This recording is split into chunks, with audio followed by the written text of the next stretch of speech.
এবার আমরা চলে যাব ময়মনসিংহে। সেখানে রয়েছে আমাদের সহকর্মী ইলিয়াস আহমেদ।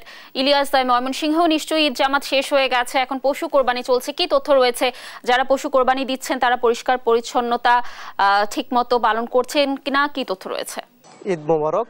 সকালেই কিন্তু ঈদুল আজহার নামাজ অনুষ্ঠিত হয়েছে, অর্থাৎ নামাজ শেষে মুসল্লিরা কিন্তু তারা তাদের সামর্থ্য অনুযায়ী কুরবানি করছেন। অর্থাৎ ময়মনসিংহ সিটি কর্পোরেশনের 33টি ওয়ার্ডেই কিন্তু কুরবানির যে কার্যক্রম সেটি কিন্তু চলমান রয়েছে। অর্থাৎ ময়মনসিংহ সিটি কর্পোরেশনের তথ্য মতে 508টি স্থানে কিন্তু কুরবানির পশু জবাইয়ের যে নির্দিষ্ট স্থান সেটি কিন্তু নির্ধারণ করা হয়েছিল। অর্থাৎ এই নির্ধারিত স্থান ছাড়াও কিন্তু আমরা দেখেছি যে অন্যান্য স্থানেও কিন্তু যত্রতত্রভাবে কোরবানির পশু জবাই করা হচ্ছে। তো এতে করে আসলে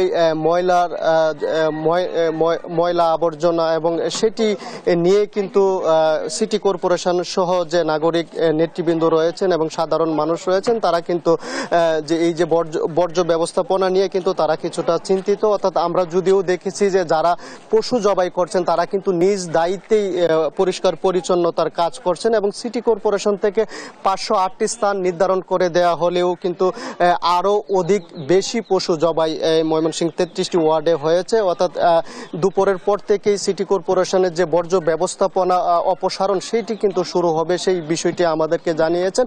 অর্থাৎ যত্রতত্রভাবে বেশ কিছু জায়গায় পশু জবাই করায় রোগ জীবাণুর সংখ্যা কিন্তু রয়েছে সেই বিষয়টি, এবং এছাড়াও দুর্গন্ধ ছড়াবে সেই আশঙ্কাও কিন্তু স্থানীয়রা করছেন। এবং সিটি কর্পোরেশন বলছেন যদিও তাদের পরিচ্ছন্নতা কর্মীরা কিন্তু সবগুলো অপসারণ করবে এবং পরিষ্কার পরিচ্ছন্ন করে আসলে দূষণমুক্ত শহর সেটি কিন্তু করবেন তারা।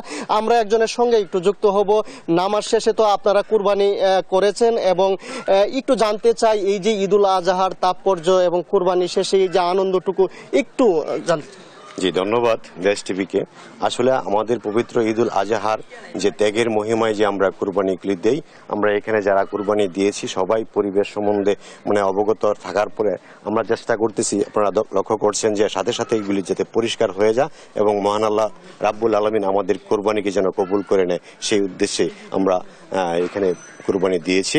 আল্লাহ তাআলা আমাদের প্রত্যেকের কুরবানিকে কবুল করুক এই কামনা সকলের কাছে, মহান আল্লাহর কাছে।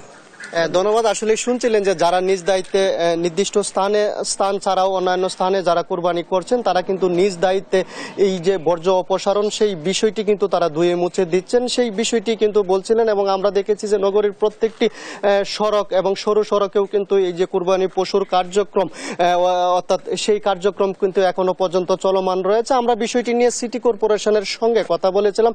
সিটি কর্পোরেশন থেকে জানানো হয়েছে যে তাদের 6 শতাধিক পরিচ্ছন্নতা কর্মী তারা কিন্তু এই বর্জ্য অপসারণ কাজে তারা নিয়োজিত থাকবেন, সেই বিষয়টি তারা বলছিলেন। অর্থাৎ দুপুরের পর থেকে তাদের যে বর্জ্য অপসারণ কার্যক্রম সেই কার্যক্রম কিন্তু তারা শুরু করবেন, সেই বিষয়টি কিন্তু তারা বলছিলেন। এছাড়াও আজকে যদি বলি যে আবহাওয়া ভালো রয়েছে, অর্থাৎ ময়মনসিংহের কোথাও এখনো পর্যন্ত কিন্তু বৃষ্টি হয়নি, যার কারণে ময়মনসিংহ নগরীতে আসলে দুর্গন্ধ ছড়ানোর কোনো যে বিষয়টি সেটি কিন্তু কিছু আশঙ্কা থাকলেও কিন্তু যারা কুরবানি করছেন তারা নিজ দায়িত্বে সেইগুলো পরিষ্কার করার চেষ্টা করছেন। এছাড়াও সিটি কর্পোরেশন থেকে ফিনিনাইল এবং ব্লিচিং পাউডার সহ যা অন্যান্য সরঞ্জামাদি রয়েছে সেইগুলো কিন্তু তাদের যে নির্দিষ্ট স্থান রয়েছে সেই নির্দিষ্ট স্থানগুলোতে কিন্তু তারা দেওয়ার চেষ্টা করছেন এবং তারা বলছেন যে বিকেলের মধ্যেই যে তাদের বর্জ্য অপসারণ কার্যক্রম সেই অপসারণ কার্যক্রম কিন্তু তারা সম্পূর্ণ করবেন। সেই লক্ষ্যে তাদের 24টি বর্জ্য অপসারণ গাড়ি কিন্তু তারা প্রস্তুত রেখেছেন। এছাড়াও 6 শতাধিক শ্রমিক তাদের প্রস্তুত রয়েছে এবং তারা তাদের কার্যক্রম দুপুর থেকেই শুরু করবেন। অর্থাৎ বলা যায় যে পরিচ্ছন্নতার মধ্যে যেন কুরবানি সম্পূর্ণ হয় সেই লক্ষ্যে কিন্তু সিটি কর্পোরেশন কাজ করছেন। এছাড়াও স্থানীয় যারা কুরবানি দিচ্ছেন তারাও কিন্তু সেই বিষয়টি লক্ষ্য রেখেই কুরবানি সম্পূর্ণ করছেন। এই ছিল আমার কাছে ময়মনসিংহের কুরবানির যে প্রস্তুতি তা নিয়ে সর্বশেষ তথ্য। ধন্যবাদ ইলিয়াস আমাদের সাথে যুক্ত থাকার জন্য। দর্শক, ময়মনসিংহ থেকে ঈদুল আজহা এবং পশু কোরবানির ব্যাপারে সর্বশেষ তথ্য জানাচ্ছিলেন আমাদের সহকর্মী।